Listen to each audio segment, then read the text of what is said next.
अस्सलाम वालेकुम मेंबर्स। दीपा शेख के नावल मोहब्बत और शजर ममनुआ की 16वीं एपिसोड के साथ हम लोग हाजिर हैं। तो इंशाल्लाह आपको ये अच्छा लगेगा। जिन्होंने हमारी आवाज़ को नहीं सुनना, बराए मेहरबानी वो बेशक म्यूट कर दें। और आज हमने इसको ज़रा थोड़ा-सा बड़ा करके लिखा है, देखो शायद आप लोगों को अच्छा आसानी हो और जिनको इसको पढ़ना होगा वो इसको भरपूर तरीके से पढ़ सकेंगे। तो जिन्होंने मुझे सुनना है वो अपनी अब तैयारी कर लें, काम भी करते जाएँ और हेडफ़ोन्स लगा लें, या वैसे ही सुनना चाहते हैं तो वैसे ही सुन लें। और प्लीज़ सब लोग बताइएगा कि अभी तक नावल कैसा जा रहा है और उसके ऊपर वॉइस ओवर में आपको सही लगता है या नहीं, क्योंकि कुछ लोग कंप्लेन करते हैं कि वॉइस ओवर नहीं चाहिए और कुछ लोग कहते हैं कि चाहिए। तो अपनी राय का इज़हार ज़रूर कीजिएगा।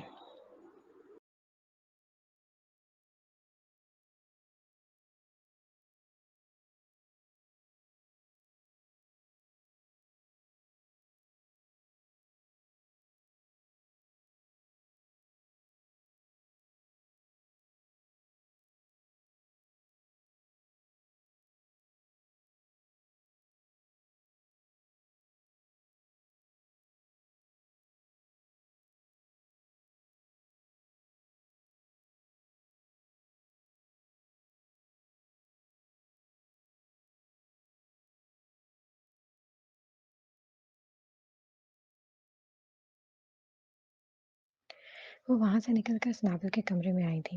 उसे इस तरह जुड़े हालों देखकर इनका दिल डूब सा गया था। इस वक्त सनाबल को कुछ भी समझाना बेकार था। वहीं बैठकर जेनिफर ने खामोशी से इसे ज्वेलरी पहनाई, फिर इसके बाल बनाए। देखा फातिमा, मेरी बेटी वैसे ही खूबसूरत है, इसे मेकअप की कोई ज़रूरत ही नहीं है। वो सता चेहरा लिए सुन रही थी, तभी इब्राहिम भी अंदर आए थे। इनका आना समझो सनाबल के लिए हद साबित हुआ था। वो तो इसकी शक्ल देखकर वैसे ही परेशान हो गए थे और इनके करीब आते वो फूट फूट कर रो दी थी। वो बदहवास से इसे चुप कराने में लगे थे। वो क्यों रो रही थी वो जानते थे। ईसा के सामने वो इसके फैसले का मान नहीं रख पाए थे और अब वो उसे प्यार से थपकते यही समझाने लगे थे। वो सब घर वालों के बीच में बैठा हुआ था। डिनर से वो लोग फारूक हो चुके थे। उसने रिस्ट वॉच पर टाइम देखा। पाकिस्तानी वक्त के मुताबिक जमात का टाइम निकल गया था। इस नावल बाहर क्यों नहीं आ रही? इसहाक ने भनवे से कहकर सोचा, क्योंकि 5 मिनट पहले ही उन्होंने फातिमा से उसे बाहर लाने को कहा था। तभी फातिमा दादा के पास आई थी। ईसा की नज़रें और वजूद का हर हिस्सा फातिमा की तरफ मुतवज्जो था। वो इसके चेहरे के तासुरात और होंठों की जुम्बिश को पढ़ चुका था और समझ चुका था कि उसकी बेगम साहिबा ने बाहर आने से मना कर दिया है। इसने दादा को देखा। वो संजीदा नजर आ रहे थे। फातिमा पीछे हुई थी। तभी जेनिफर की नज़र अपने ससुर पर पड़ी थी। वो भी कुछ समझ गई थी। मैं लेकर आती हूँ उसे। जेनिफर बेटा रहने दे, वो अंदर है, ठीक है। इनके कहते ही वो रुक गई। इसहाक ने नज़र बचाते ईसा को देखा और इसके चेहरे की रौनक मांद पड़ गई थी। माहौल में वाज़ेह खामोशी छा गई थी।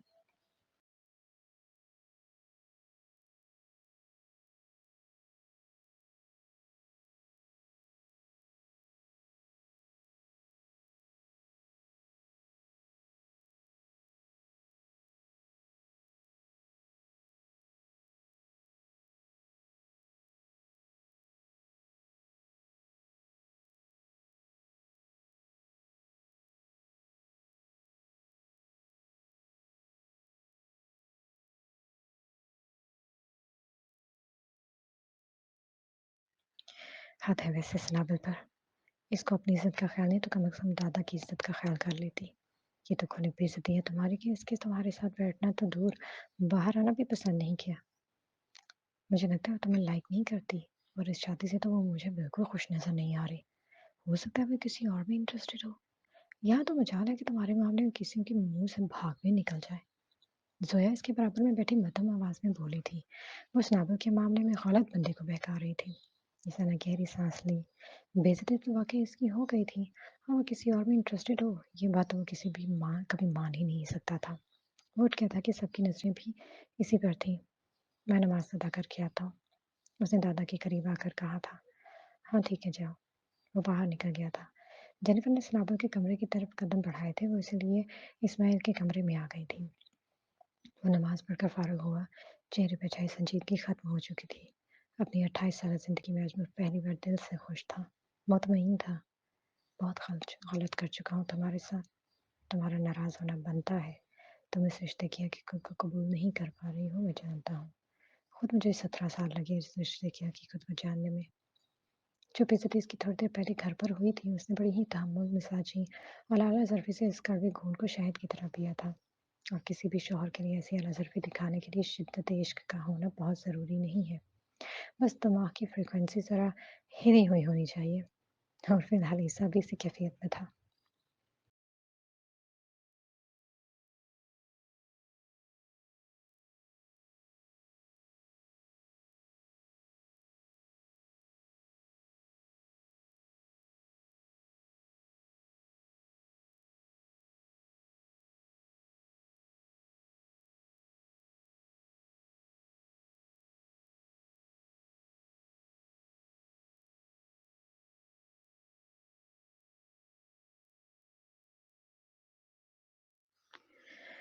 और अल्लाह जिसे चाहे इज़्ज़त दे और जिसे चाहे ज़िल्लत।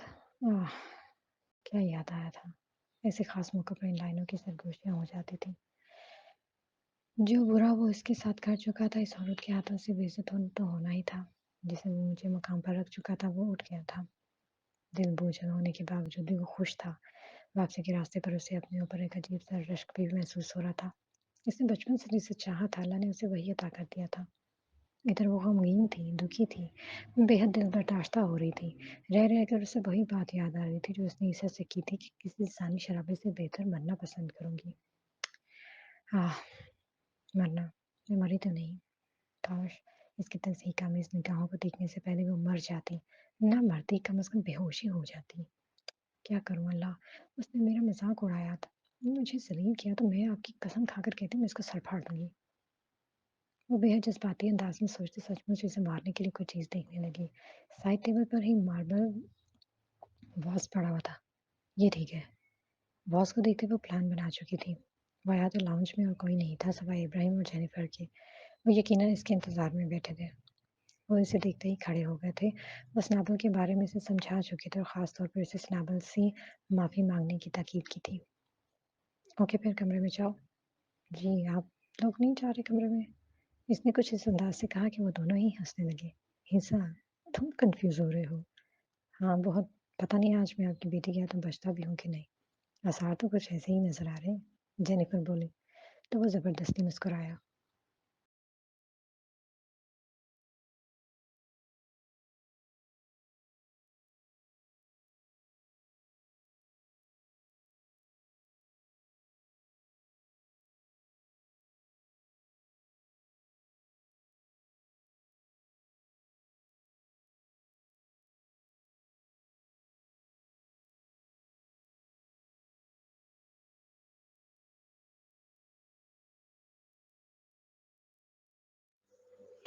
Come on be a man, जाओ।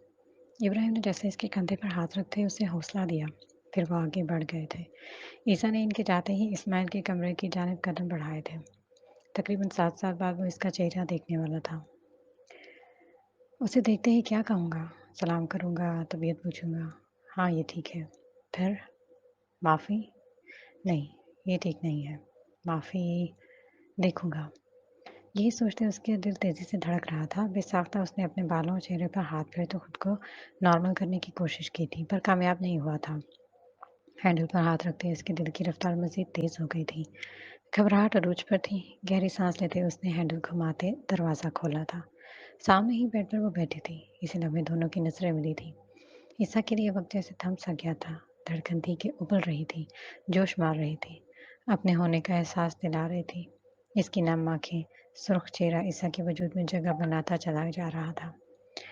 सामने बैठी औरत इसकी ज़िंदगी का हिस्सा थी। वो बस इतना जानता था कि अगर ये ना होती तो ईसा का वजूद ना होता। वो अंधेरी गहराइयों में गुम हो जाता। अपनी ज़ात को जानने और अपनी औकात को पहचानने का ज़रिया ये औरत बनी थी। अगर वो ये नोट लिख कर ना चाहती तो वो गुनाहों के किसी गहरे गड्ढे में पड़ा हुआ होता। इसके सामने ना खड़ा होता। बेशक वो काबिल थी और इसके काबिल बनाने के लिए अल्लाह ने तो उसे तोड़ा था, मरोड़ा था। 28 साल में वो पहली बार पुरसुकून कैफ़ियत से गुज़र रहा था।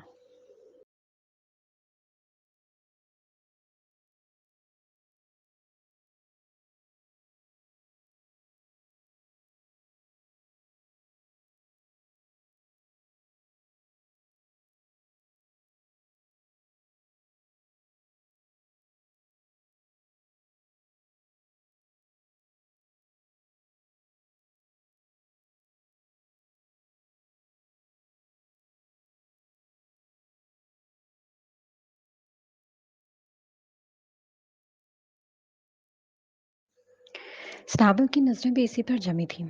5 मिनट पहले वो खुद से कही गई बातें उसे देखते ही उसके दिमाग से महव हो गई थीं।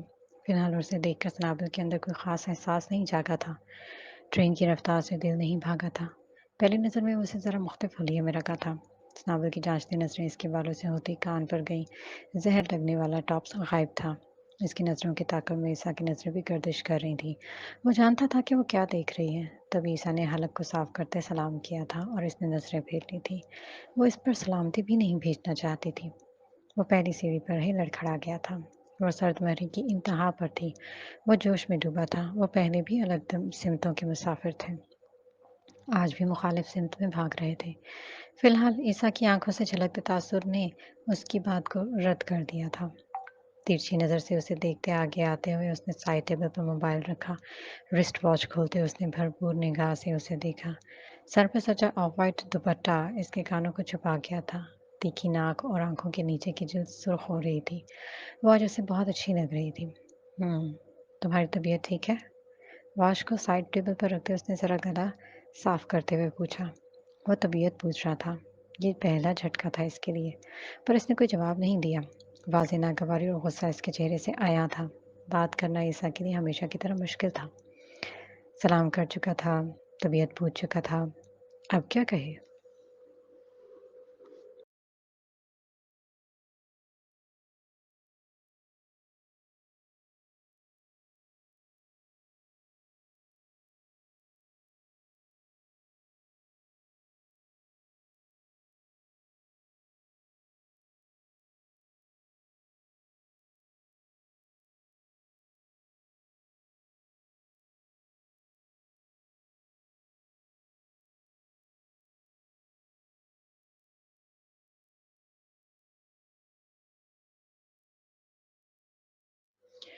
उधर वो जितनी इससे नफ़रत करती हो, नाराज़ हो, लेकिन लाशौरी तौर पर वो इससे कुछ सुनने की मुंतज़िर थे। खामोशी का वक़फ़ा तवील होता जा रहा था और इस खामोशी का दबाव ईसा पर ज़्यादा था। उसने अपनी साइड पर बैठे गर्दन तिरछी किए इसके सतह चेहरे को देखा, जहाँ नफ़रत, गुस्सा, बेज़ारी हर तासुर था, सिवाय मोहब्बत के। और उधर वो मुजस्सम मोहब्बत बना बैठा था। इसका दिल दुबा था कि इसने नज़र को सामने के चारों तरफ घुमाया, कमरे के चारों तरफ घुमाया। मेरे जाने के बाद यहाँ कौन रहता था? फिलहाल उसे यही सवाल बन पड़ा था। मोहब्बत ने माथा पीट लिया था। वहीं सनाबल का चेहरा सुर्ख होना शुरू हो गया था तो वो मज़ीद तन गई थी। वो जवाब के इंतज़ार में था, पर खामोशी के हल्के से वक़्फ़े के बाद बात करने की गर्ज से ईसा ने जो बात की वो मुकाबिल को सुलगाने के लिए काफ़ी थी। मेरे ख़्याल से वक़्त काफ़ी हो गया है, हमें सो जाना चाहिए, सुबह पैकिंग भी करना होगी। एकदम उसने नज़र उठाकर ईसा को इतने गुस्से से देखा जैसे अभी हाथ बढ़ाकर इसका गला दबा देगी। वो इतनी खामोश ताबेदार बनी, यहाँ कम से कम ये बकवास सुनने तो नहीं बैठी थी। इसके कान माफ़ी जैसे अल्फाज सुनने के ख्वाहिशमंद थे। वो फूले नथनों के साथ तेज़ी से उठी, सोफे पर पड़े अपने कपड़ों को उठाती धाड़ से वॉशरूम का दरवाज़ा बंद करती बंद हो गई थी। वो फटी निगाहों से साकत बैठा रह गया था। उसे फौरी तौर पर समझ नहीं आया था कि उसने ऐसा क्या कह दिया था जो वो इतना ओवर रिएक्ट कर गई थी। इसने तो कोई ऐसी बात नहीं की थी। इसने बड़ी मासूमियत से अपने आप को बरिउज़ ज़िम्मा करार दे दिया था। वॉशरूम में आते ही वो शीशे के सामने खड़ी हो गई और फिर सब टूटा था। वो वॉश बेसिन पर हथेलियाँ टिकाए ज़ारो कतार रो पड़ी थी।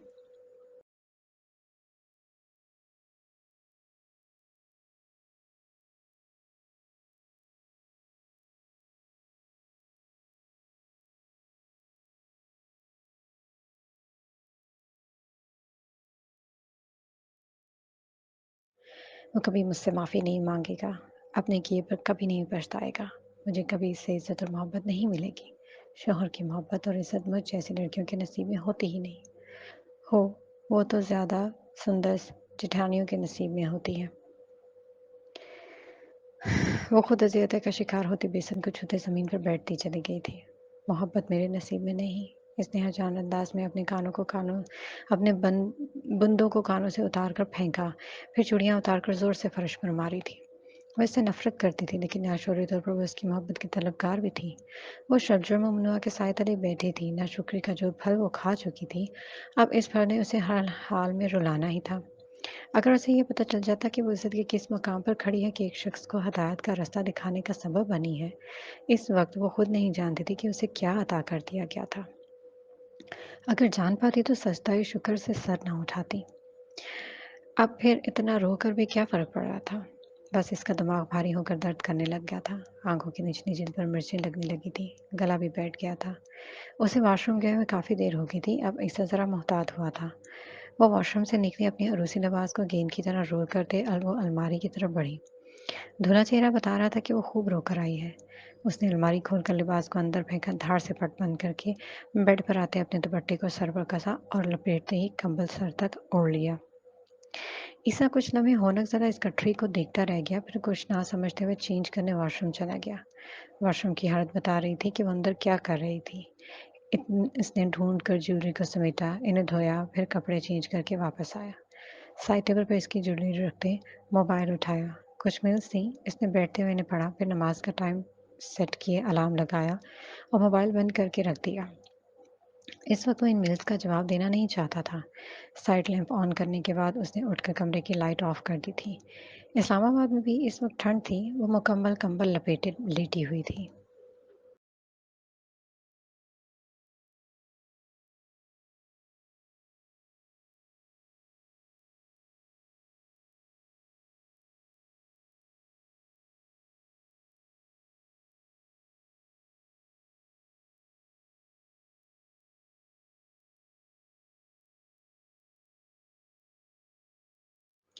क्या करूं? इस वक्त दूसरा कंबल कहाँ से लाऊं?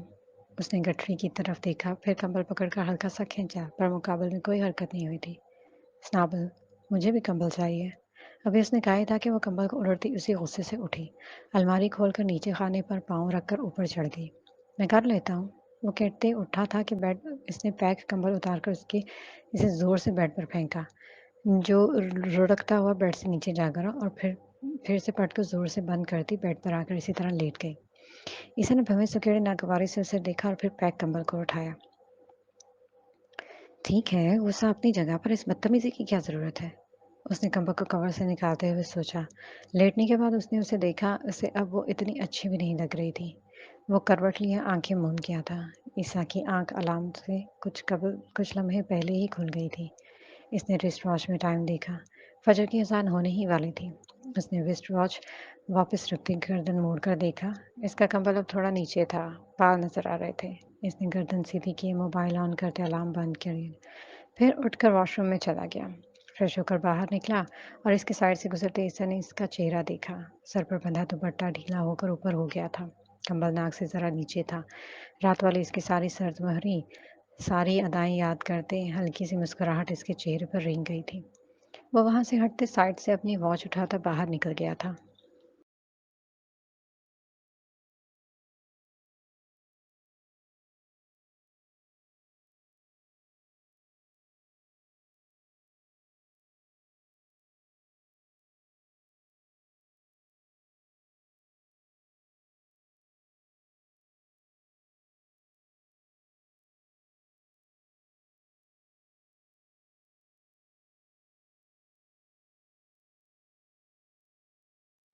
सर की दुल्हन से सनाभल की आंखें खुल गई थीं। उसने सामने लगी घड़ी में टाइम देखा। फजर हो चुकी थी। फिर अपने दाएं जन्म देखा, बिस्तर खाली था। इस टाइम ये मलून कहाँ निकल गया? ज़्यादा सोचना उसने ज़रूरी नहीं समझा। उठकर पहले इंटरकॉम पर फ़ोन किया। सातवें बेल पे आखिर उसने फ़ोन उठा ही दिया। मेरे लिए चाय बना दो। सर दर्द की गोली भी ले आना। नहीं, बस बिस्किट ले आना। उसने जमाई लेते हुए कहा। शायद जरी ने उससे खाने का कुछ पूछा था। वो वॉशरूम से निकलकर नमाज पढ़ने के लिए खड़ी हो गई थी कि जरी दरवाज़ा नॉक करके अंदर आ गई। मेज़ पर चाय की ट्रे रखकर वो वापस चली गई। नमाज अदा करने के बाद उसने बिना दुआ के चाय नमाज लपेटी, एक बिस्किट खाकर दवाई खाई और चाय पीने लगी। इस दौरान रात को होने वाले सारे सीन इसके दिमाग में चल रहे थे। जो होना होता है वो होकर ही रहता है। आज उसे यकीन आ गया था। चाय खत्म करने के बाद ज़रा सुकून लेने के लिए इसने थोड़ी देर सर को बेड के टेक से लगा दिया था। पुरसुकून तो इसका पर सुकून तो कहीं इसका खो गया था। मस्जिद से आकर वो घर में दाखिल हुआ तो घर में खामोशी थी। दादा के कमरे की तरफ देखा। दरवाजे की निचली झरी से रोशनी निकल रही थी। यकीनन ठंड की वजह से उन्होंने घर भर नमाज पढ़ी होगी। वो दरवाज़ा नॉक किया, इनके पास आ गया था। वो उसे देखकर खुश हो गए थे। इनसे बातें करते वो थोड़ी देर बाद उठकर अपने कमरे में आ गया था। वो कपड़े निकालते बेड पर रख चुकी थी। इसके अंदर आने पर भी उसने नज़र उठाकर नहीं देखा था। वो लाताल्लुक से अपने काम में लगी थी। ईसा ने मोबाइल उठाते हुए इसे नज़र उठाकर देखा। वो इस वक्त हद से ज़्यादा मुतमईन हुआ। शुक्र है, वो बिना शोर किए जाने के लिए तैयार थी, क्योंकि वो इसी परेशानी में था कि उसे लेकर कैसे जाएगा। वो अब सोफे पर बैठे ईमेल्स का जवाब लिख रहा था। जानता था कि ये अगले दिन मिलेंगी। तभी जेनिफर दरवाज़ा नॉक किए अंदर आई थी। मॉम, आप? ईसा ने एहतरामन खड़े होकर सलाम किया था। हाँ, ज़रा से पता चला कि तुम उठ गए हो तो मैं आ गई। तुम्हारे लिए नाश्ता बनवाती हूँ।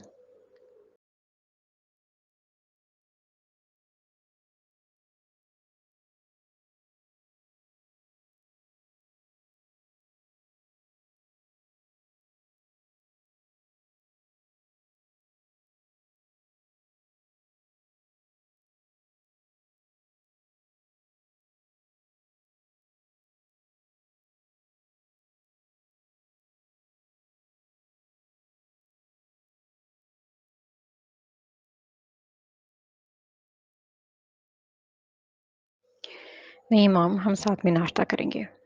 ठीक है। जेनिफर कहते ही जेनिफर की तवज्जो बेड पर गई, जो कपड़े जूतों के ढेर से भर रहा था। बेटा, वहाँ सर्दी है, बस थोड़े गर्म कपड़े रखो, बाकी वहाँ से ले लेना। क्यों ईसा? जी सही कहा, बाकी वहाँ से खरीद लेंगे। ईसा, ज़रा इसकी हेल्प करवा दो, मैं ज़रा तुम्हारे डैड को देखूं। वो कहते ही बाहर चली गई। ईसा ने मोबाइल साइड टेबल पर रखे इस ढेर को देखा। ये सब जाएगा? उसने आंखों को खोलकर पूछा, क्योंकि ये इतना सामान था कि इस सामान को अपनी टिकट में एडजस्ट करवाने के बाद भी इसे ऊपर से पे करना पड़ना था। हम्म। वो बेधीरे से कपड़ों की मोटी तहें करके अटैची में फेंक रही थी। मैं मदद करूं? अभी वो मुंह खोले सख्ती से ना कहने वाली थी कि ईसा ने लगेज को अपनी तरफ खींचा। फिर कपड़ों की पतली तहें करते इनको गोल पिलोस की शक्ल में रख रहा था। वो हर सूट को इसकी मैचिंग के हिसाब से रख रहा था, और उसके देखते वो बाकी चीज़ें निकालने के लिए अलमारी में घुस गई थी। फिर इसने ज्वेलरी से भरे बॉक्स निकालकर बेड पर रखे, स्वेटर्स निकालकर बाहर फेंके, और फिर अपने हार्ट पेंटिंग्स स्केच का सामान निकाल कर रख दिया था। ईसा ने सामान को देखा था। एक और लगेज की ज़रूरत होगी। स्नाबल ने सुनते अलमारी के ऊपरी खाने से लगेज उतारने की कोशिश की। वो किसी रोबोट की तरह एक्ट कर रही थी।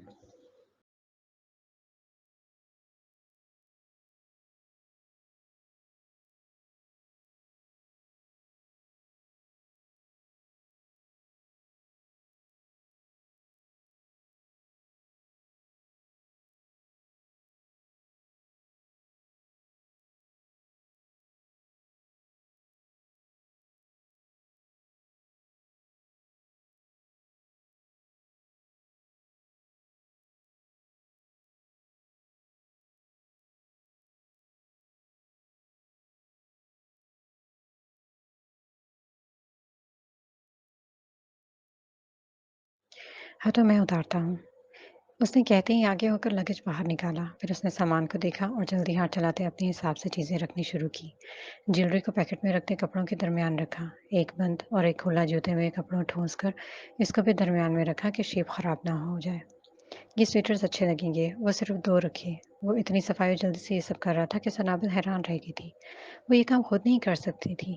ना चाहते हुए भी इसके दिल ने इसे इसे दूसरी दफ़ा सराहा था। पहली दफ़ा वो साढ़े 6 साल की थी, जब वो इसकी कार्स देख कर रही थी। उफ़! कितना घिनौना टाइम भी याद आ गया था। पल में सनाबल के चेहरे पर सख्ती छाई थी। वो फिर से सदमरे के खून में बंद हो गई थी। तभी ईसा ने नज़र उठाकर उसे देखा। वो उसे संजीदा लगी थी। अब ये रह गया है, उसने पेंटिंग्स, स्केचेस की तरफ देखकर कहा। फिर वो कुछ सोचते हुए बाहर निकल गया।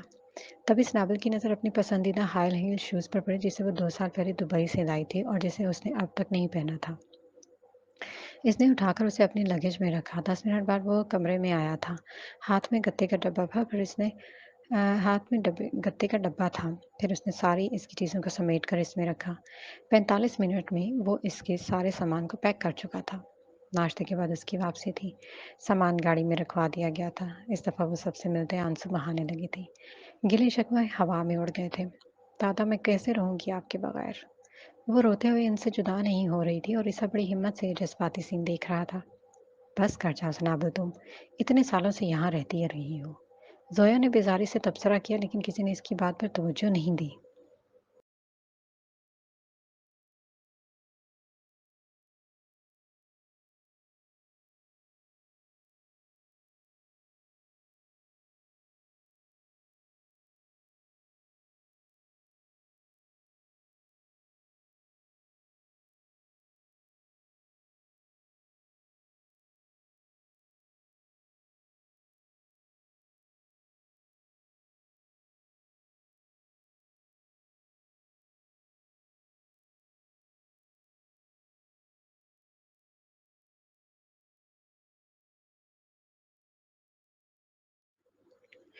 ज़ैद भी 2 कदम आगे ज़रा बेज़ार-सा खड़ा था। ईसा ने बग़ौर इसका चेहरा देखा, फिर कुछ सोचते अगले ही लम्हे ज़ैद को गले से लगा लिया।